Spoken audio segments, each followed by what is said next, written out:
Okay, let's do another exercise. So suppose we are given three propositions. P represents grizzly bears have been seen in the area, Q represents hiking is safe on the trail, and R represents berries are ripe along the trail. Then we have to translate the following proposition. So the first one is berries are ripe along the trail, but grizzly bears have not been seen in the area. So we can see here berries are ripe along the trail is R, but is translated as and. Grizzly bears have not been seen in the area is translated as negation of P. Next we have grizzly bears have not been seen in the area and hiking on the trail is safe, but berries are ripe along the trail. So how much we are reading the English and we engage ourselves in the construction and grammar and the meaning of the English, it would be difficult for us to translate. So we have to ignore the beauty of English and we have to focus only on the propositionals variable and the connectives. So the grizzly bears have not been seen in the area. There is a negation here. So we write negation of P, and hiking on the trail is safe is Q, but is again and. Berries are ripe along the trail is R. So the translation would be negation P and Q and R. If berries are ripe along the trail, hiking is safe if and only if grizzly bears have not been seen in the area. So there is an if and there is a comma. So this is if P, comma, Q form. So this is the hypothesis, and whatever is after the comma is the conclusion of this if. So this is the hypothesis, berries are ripe along the trail, R is the hypothesis, then we have implication symbol, then whatever is inside this bracket is the conclusion of this implication. Now what is written in this bracket? It is written hiking is safe if and only if. So if and only if is again translated by condition. Hiking is safe is Q, and grizzly bears have not been seen in the area, it is negation of P.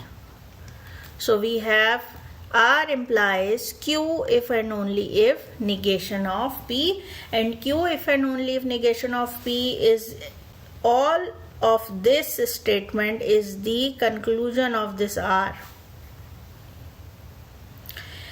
It is not safe to hike on the trail. It is not safe to hike on the trail. So negation of Q, but and grizzly bears have not been seen in the area.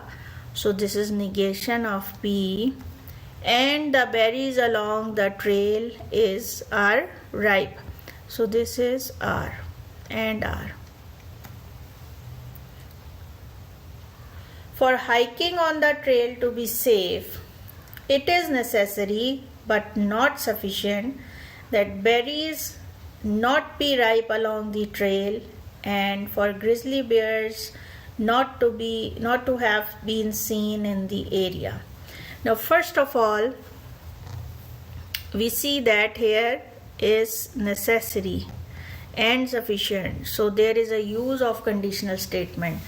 But carefully see that it is not sufficient. So we first have to write it as a sufficient and then we negate it. But before that, we translate it for necessary. So something is necessary for something, but it is not sufficient for that.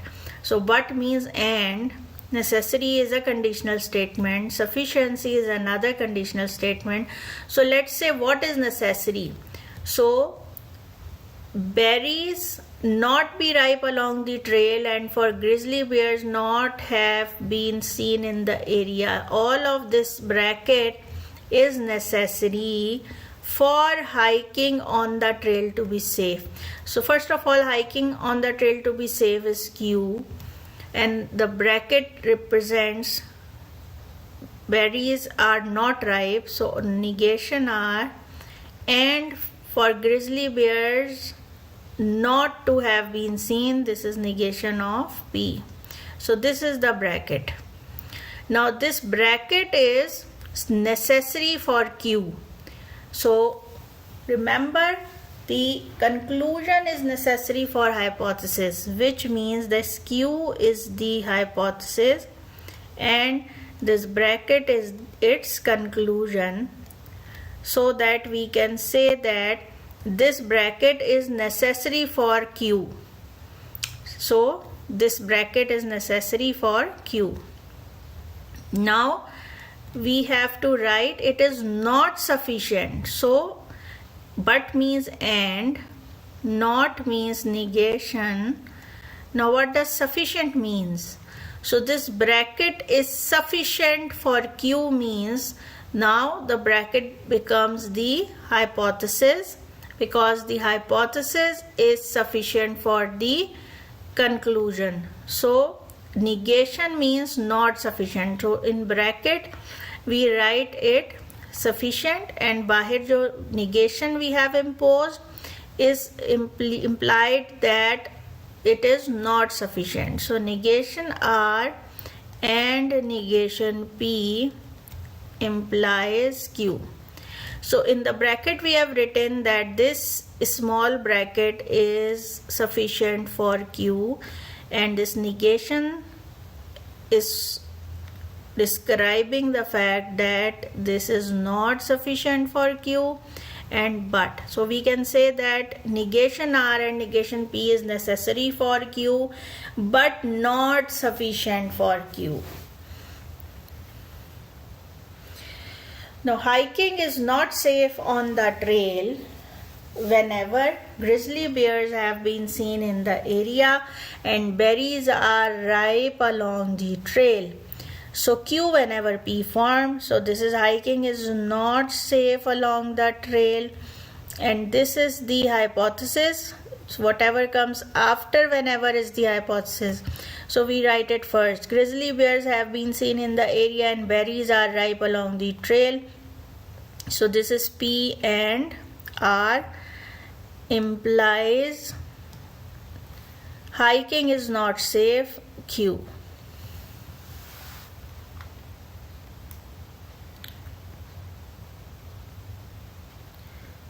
So hiking is not safe was negation Q, not Q here.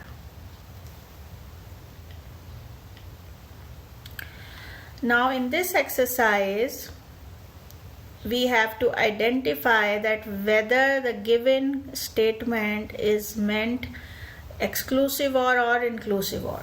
So to take discrete mathematics, you must have taken calculus or a course in computer science. So this or is exclusive or inclusive. So if some student is taking calculus course and also he is taking course in computer science, then this statement remains true. That is, it is a compulsion to take either of the two courses, but if someone is studying both of them, then it is complementary for that student. So therefore here or is an inclusive or simple or. Inclusive means the simple disjunction, and exclusive or we have defined very clearly before. So when you buy a new car from Acme Motor Company, you get $2,000 cash back cash or 2% car loan. So this offer, in this offer, or is an exclusive or, because either you get a $2,000 of cash or you get a 2% of car loan, but you cannot get both of the offers. Dinner for two includes 2 items from column A or 3 items from column B. So for dinner, one can take only 2 items from column A, or he or she can take 3 items from column B, but he cannot take both the choices of from column A and from column B. School is closed if more than 2 feet of snow falls, or if the wind chill is below -100. So it is meant to be an inclusive or simple or, because it can be both, that there is a 2 feet of snowfall and the wind chill is below -100. Now let's translate this paragraph. If Mr. Holmes told the truth and Mr. Watson did not hear, then it cannot be both that the butler did it and that the butler returned to his hotel room that night. So now we are not given with the propositional variable here. So first of all, we suppose the propositional variables. So suppose T represents Mr. Holmes told the truth.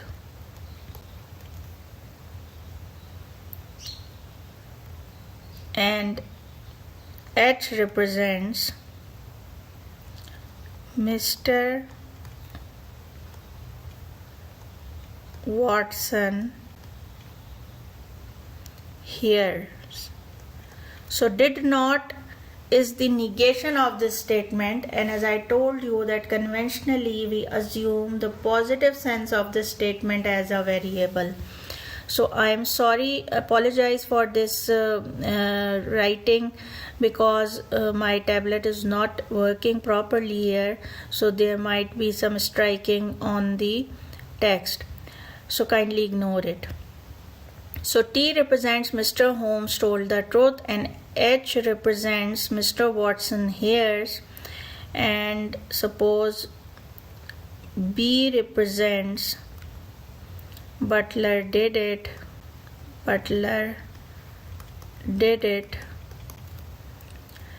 and R represents Butler returned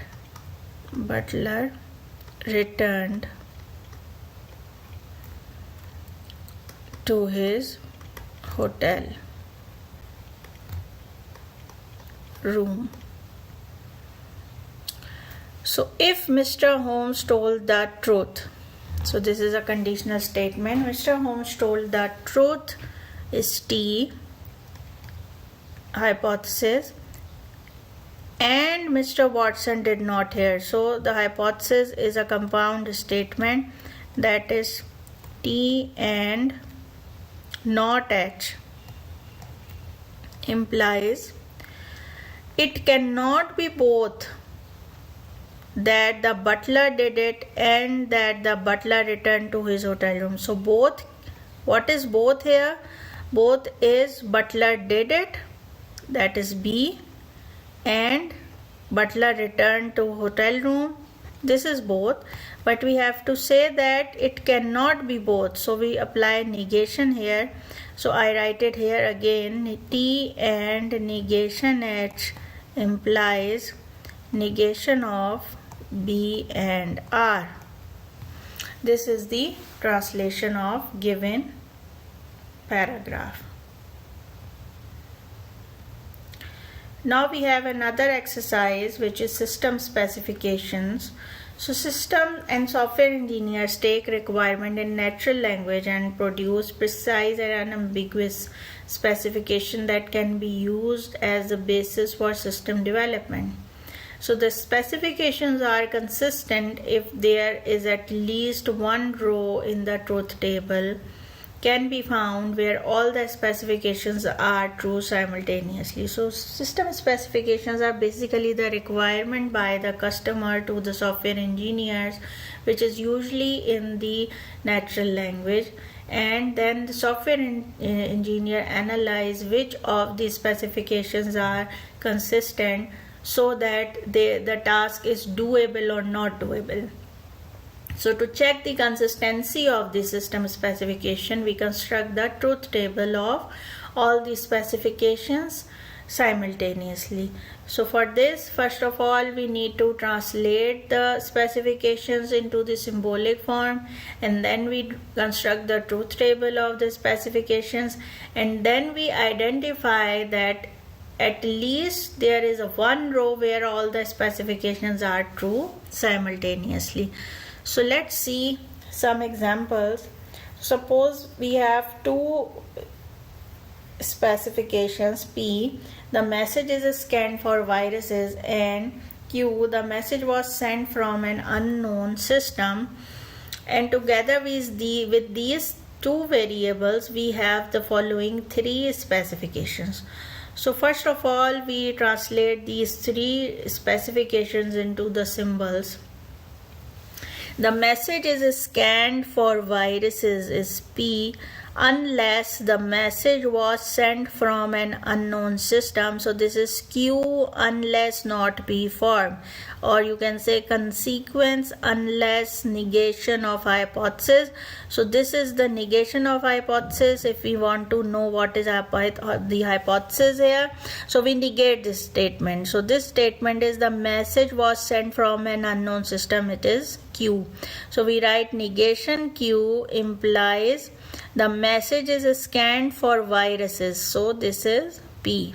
This is the first statement. Now the second one is the message was sent from an unknown system, but it was not scanned for viruses. So Q and not P. This is the second specification. And the third is the message was sent from an unknown system whenever it was scanned for viruses. So whenever is again a conditional statement, and it is consequence whenever hypothesis. So it was scanned for viruses as the hypothesis. So P is hypothesis here, implies Q is conclusion here. So these are three system specifications. Negation Q implies P, Q and not P, and P implies Q. So let's first construct the truth table. So I write down them again. So the first is negation Q implies P. The second one is Q and not P. So the second one is Q and not P. And the third one is P implies Q. So the third one is P implies Q. So let's draw or construct the truth table here. So for constructing truth table, as we see that there are only two propositional variables, so we have 4 rows in the truth table. So first of all, we write the input variables, which are P and Q. Then we require negation of P and negation of Q both. So we write negation of P, negation of Q, and then we write all the three specifications simultaneously. So in the first column we write negation Q implies P, in the second column we write Q and not P, and in the third column we write P implies Q. So this is our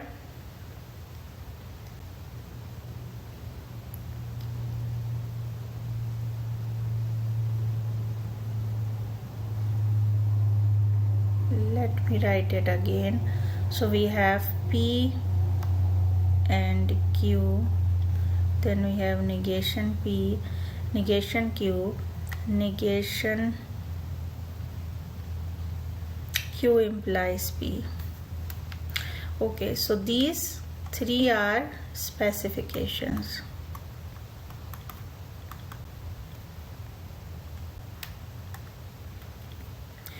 Now, what are the truth values? True, true, true, false, false, true, and false, false. So negation P would be false and false, true and true, and this negation Q becomes false and true, false and true. So let me write it again.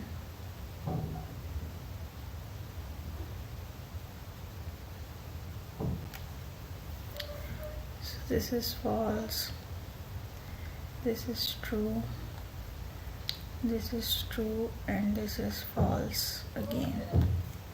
Okay, negation P implies Q, negation Q implies P. So this is hypothesis and this is conclusion. So when hypothesis is false and conclusion is true, so this becomes true. Hypothesis is true, conclusion is true, it becomes true. Hypothesis is false, conclusion is false, is true. Hypothesis is true but conclusion is false, is false. So it is false only at one place. So Q and not P. So this is Q and this is not P, and we have to take the AND. So here we have false, false, true, and false. P implies Q. So P and Q here. So both of them are true, then it becomes true. This is true, this is false, it becomes false. This is false, this is true, then it becomes true. This is false, and it becomes true. So the definition for consistency of system specification is that we have at least one such row where all the specifications are true simultaneously. So we can see that here in this row for these input variables, this row gives us all the specifications are true simultaneously. So here we have found one row in the truth table where all the specifications are true simultaneously.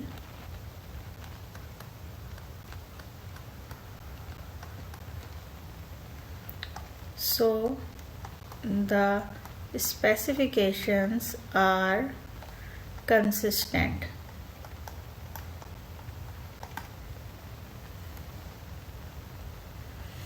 So if we did not find any such row, so if there is no such row where all the specifications are true, then we say that the specifications are inconsistent or not consistent.